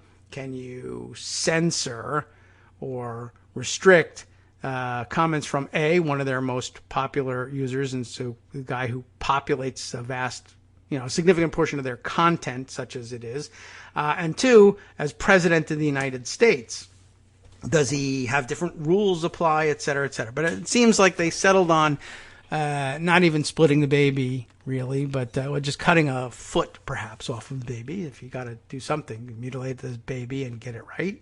Apparently, that's how we solve problems. Historically, I don't really understand that, but that's what we do. And they ended up labeling his tweets misleading, and they have some sort of a warning label that at least some of his tweets are misleading in some form. It's a very weak sauce. But anyway, that apparently that angered Trump. And I think his strategists think that there's political advantage in saying, see, the liberal media is trying to censor me, et cetera, et cetera. I don't know exactly whether or not that's going to work. It doesn't make a great deal of sense. They're kind of going all in on it. But the idea that a billionaire press maven who is also happens to be president of the United States, or claims to be anyway, and is also raking in millions and even billions of dollars of additional donations from the rubes around the country. So somebody who has billions and billions of dollars for the media and for messaging at his disposal. How could such a wealthy person with the world's most powerful platform for reaching the press ever get their message out? But he's really the victim in all this, don't you see? Well, anyway, Trump now threatening to, he says, Mark Sumner says, shut down Twitter after he's been called out on 2 of his many, many lies. On Tuesday, Donald Trump did something that Donald Trump does every day, lie on Twitter, Mark says. But something unusual did happen in response. After 52,000 tweets, that's where the number is coming from, Twitter decided to actually call out one of Trump's persistent lies. Specifically, Twitter added "Get the Facts" tags. It wasn't even about the story of Scarborough's intern, although that is where the latest call to crack down on Trump's tweeting comes from. There have been many. But they were tagging with the "Get the Facts" tag Trump's tweets about not even coronavirus, which is something that I thought would come first, but rather vote by mail. I think the "Get the Facts" thing I first encountered, I'm sure they've used it before, but I first encountered it anytime you're looking at things that are misleading about COVID, coronavirus, or the response to it, or whether or not you ought to take certain medications in response to it, etc. "Get the Facts" came up. But now you got to get the facts about mail, voting by mail, and fraud claims. Those facts show that Trump's claims about vote by mail leading to fraud are themselves fraudulent. Clicking the Twitter-added link takes readers to a fact-checking page detailing ways in which Trump's statements about voting by mail are absolutely wrong, false, lies. And as might be imagined, Trump has responded Wednesday morning with a sputtering fury in which he's accused Twitter and all of social media, in fact, with, quote, silencing conservative voices. That's what's happened. And with interfering in the 2020 election. And with, it says stiffing free speech. I assume he means stifling free speech, but I guess you could make the argument that that word works. With a quite few more capital letters involved, Mark notes here. But Trump is not only blasting Twitter, all social media, and the fact checkers, he's threatening to either regulate Twitter or shut them down completely. And just as he was going to order all the governors to open all the churches, he may find that he actually lacks the authority to do any of these things. The tags that Twitter added to the pair of tweets are the first sign that Twitter is trying to hold Trump to anything approximating the rules that face ordinary users of the service. Trump's eruptive response doesn't just include a threat to, quote, strongly regulate social media sites or close them down, but claims that Twitter's actions are stifling, there we go, now using the correct word, stifling free speech, and that Trump, quote, will not allow it. We'll see. Twitter is, of course, a private company. It's not subject to claims of First Amendment violations because it's not a government actor. The government can't either limit speech on a private platform or require that the platform carry particular speech. Twitter is not a regulated public forum because numerous court rulings dating back decades have made a firm definition of those forums that make them closely aligned to town halls. On the other hand, as a public official, Trump does have regulated responsibilities concerning speech. He has already lost one fight over Twitter when multiple court rulings made it illegal for him to block Twitter users who posted replies to his tweets that Trump didn't like. Both a district court and an appeals court ruled that Trump could no longer, thanks to a lawsuit brought by former Daily Kos Judicial Affairs editor Rebecca Pilar Buckwalter Poza. How about that? There's no doubt that Trump can issue regulations to demand that Twitter never add a comment to his post or block any conservative throwing around lies and hate speech. Among others, FCC Commissioner Ajit Pai would likely hop at the chance to craft such a regulation, but it's almost equally certain that the regulation could never be enacted. Trump wouldn't be writing a regulation. He'd just be drafting a headline for his latest fundraising appeal. And at the bottom of this particular tirade is the power that fuels so many of Trump's biggest lies, projection. In his Tuesday evening fuming over Twitter tags, Trump claims that social media platforms attempted to intervene against him in the 2016 campaign. In fact, it was thousands of Russian bots, hundreds of genuinely fake media sites, detailed analysis courtesy of Cambridge Analytica, direct cooperation from Facebook's targeted ad services that turned social media into Trump's biggest tool in 2016. Since then, Republicans haven't backed away. They're still at it. Dozens of fake local news, and that's in scare quotes, local news sites have popped up across critical swing states, and the whole reopen protest movement is a carbon copy of the Russian playbook from 2016. Trump can't count on uncritical New York Times headlines to carry all his lies to the public. He needs Twitter. That platform and the rest of social media are the heart of the right-wing propaganda engine that fuels anger, divisiveness, and racial hate. If the social media sites didn't exist, Trump's team would have built them, and they absolutely will, as soon as they've gotten all they can from the existing platforms.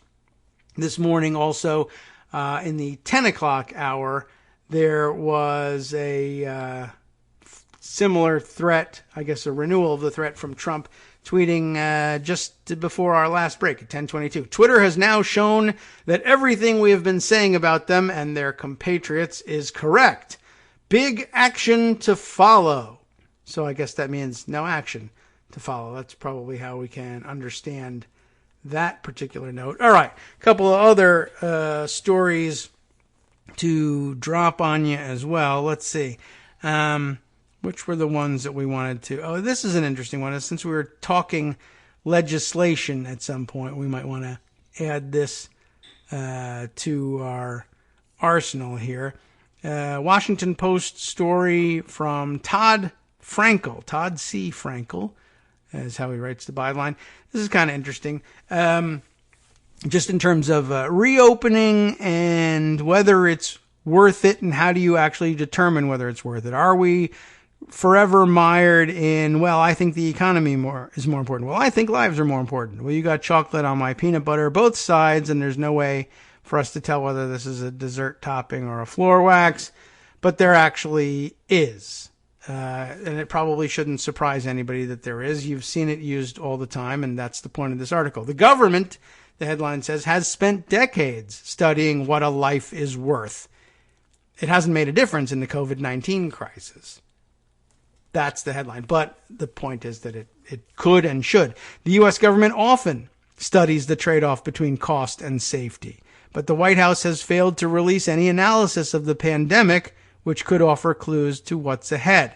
As a matter of fact, the insistence on conducting cost-benefit analyses for all government regulations has been a Republican hobby horse for some time now. The fact that most of these things are conducted at all is thanks to Republican insistence that they be conducted, and now they are disregarding the results because they're not useful to them politically for the first time.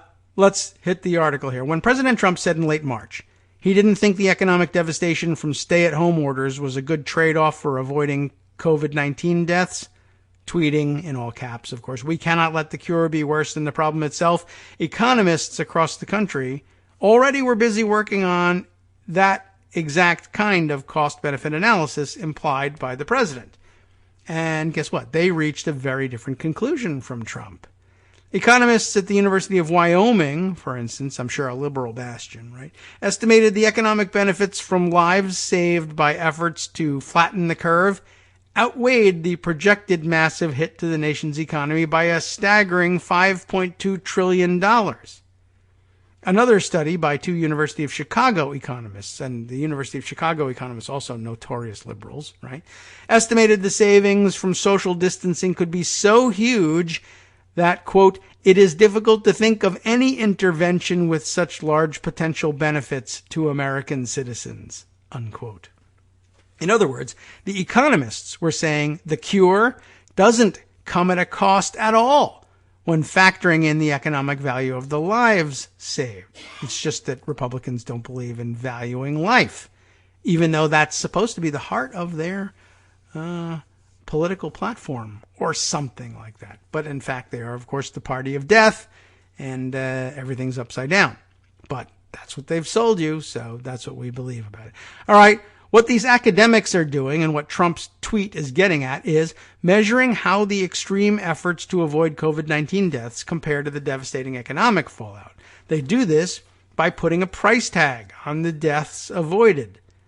It's something the federal government does all the time when deciding whether to require car makers to install new safety features, or require drug makers to add new warning labels. And it's required by law for big-ticket new regulations, such as road safety laws and pollution controls. Oh, you're going to make us put scrubbers on our smokestacks to reduce carbon emissions? Well, do a cost-benefit analysis. The idea that Republicans was, it'll be impossible to do such an analysis, at least not without our criticism and attempting to throw it out as worthless. But more to the point, it will bog you down for years and you won't be able to impose this regulation before industry can sue and win to stop the regulation.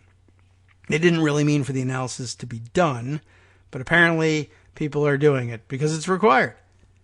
I know, it sounds like cold and calculating stuff, like the stuff that leads to, human capital stock declarations or whatever. But, if you're going to require it by law, somebody's got to put a price tag on a life. And it's cold and calculating, but it gets done.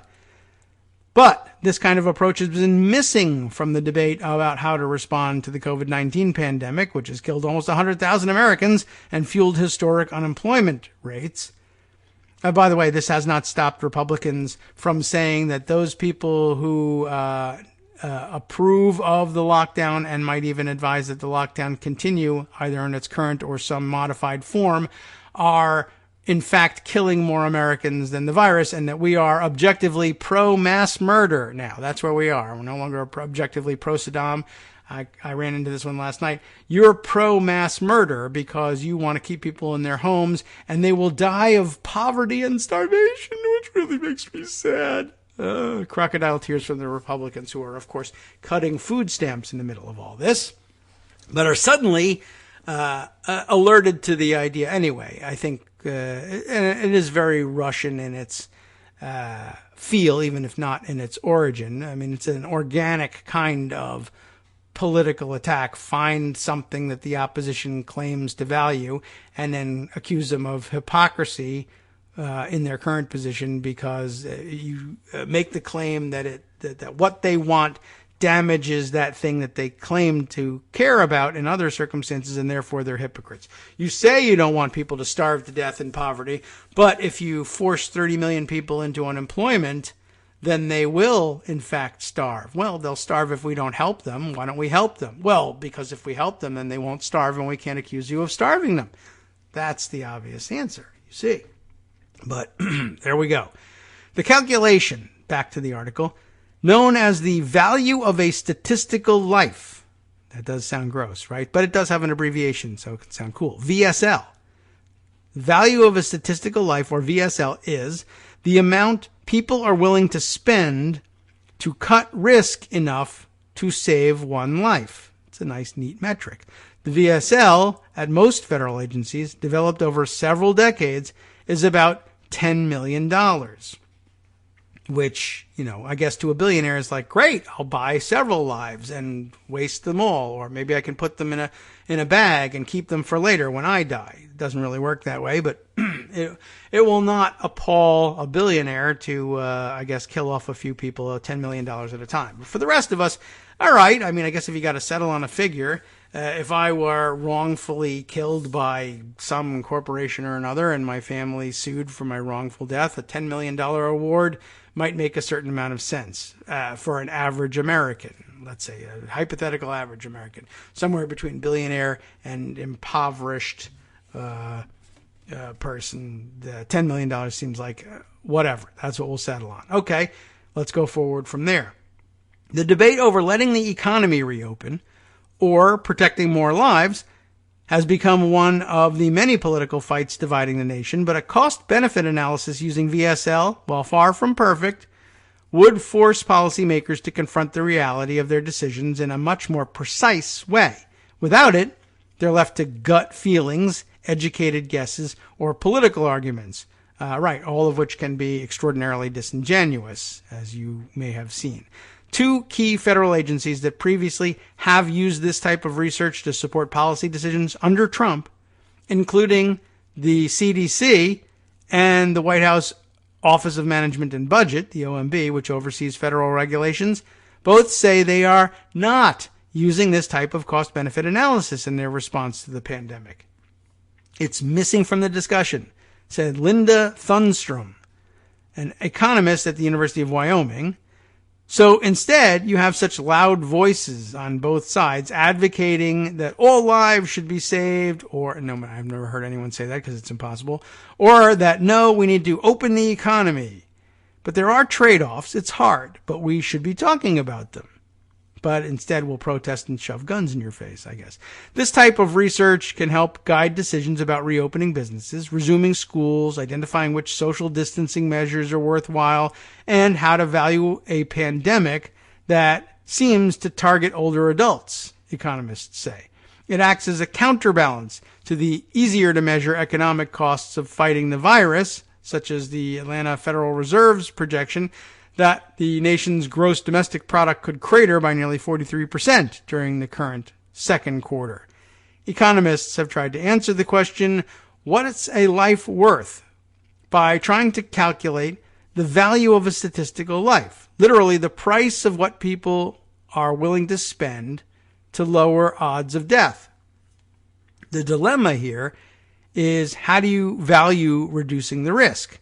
Said Alan Krupnik, an economist at the think tank Resources for the Future, and a former member of President Clinton's Council of Economic Advisors who studies the topic. The economist's answer is to ask people and observe their behavior. Economists use public opinion surveys on mortality risk. They look at how much more dangerous jobs pay. They study what people are willing to spend for safety devices, such as bike helmets. The information is then used to calculate VSL.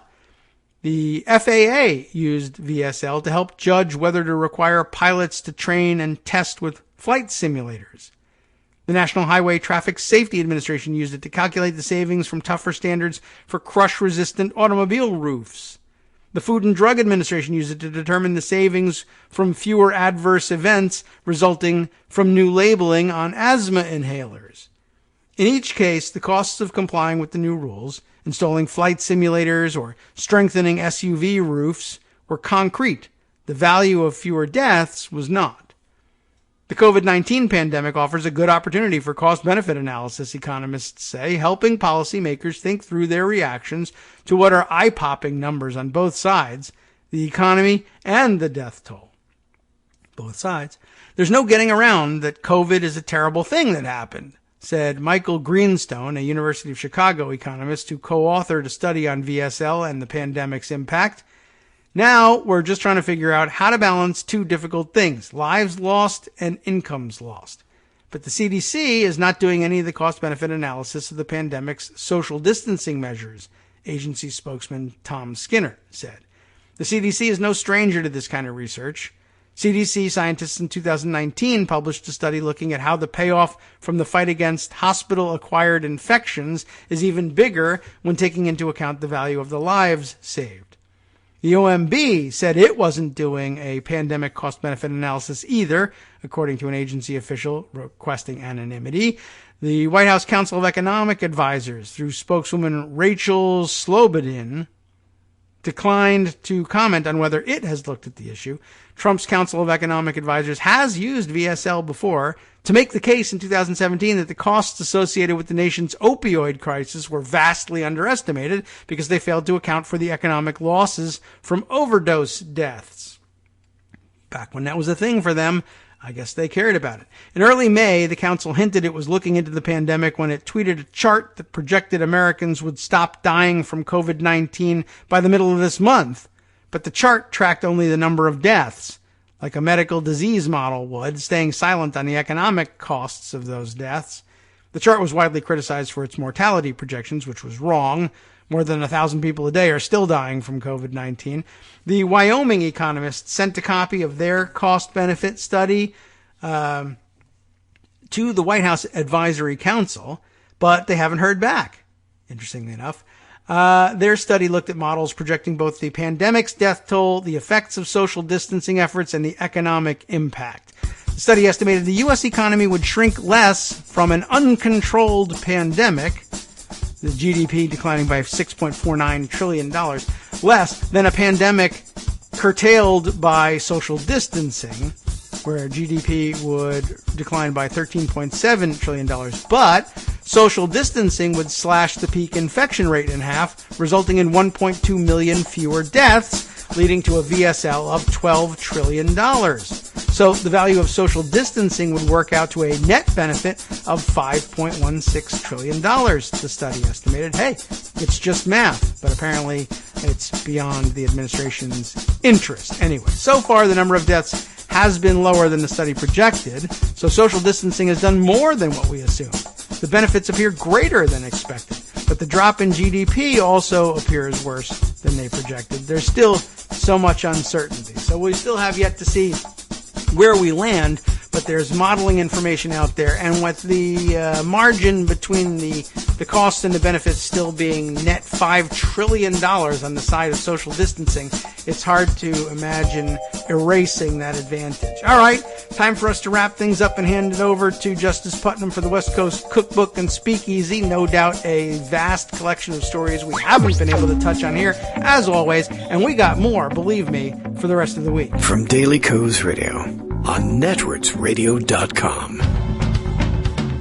You have been listening to the Kagro in the Morning Show With David Waldman. How about the international news here from Justice? The spread of coronavirus has caused a spike in corruption across Latin America, and Asia stocks are mixed on uncertainty over the mainland China-imposed Hong Kong security law. All that plus more, even domestic news with Justice next.